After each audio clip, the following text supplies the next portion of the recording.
sapagkat malapit na ang aming, o nalalapit na ang aming pagtatakbo sa taong ito. At makikita po natin dito sa aming paligid ang kasiyahang dulot ng aming pagtatyaga.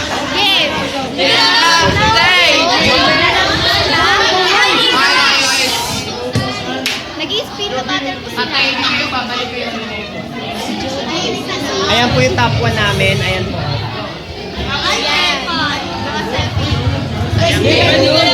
Yung Roy kasi hindi naman kasi. Guys, kaway kayo! Guys, kaway!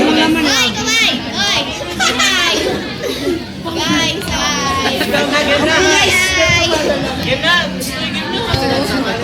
Yan, doon tayo sa likod. President. Ito na siya. Yan, nandito po yung mga maliliit sa harap. President. Ay, President! Kaway, President! Ayaw, snap si Masungin po President. kayo yung President. Meron po ito si President. Yan. Yan po, si Daniel at si Catherine.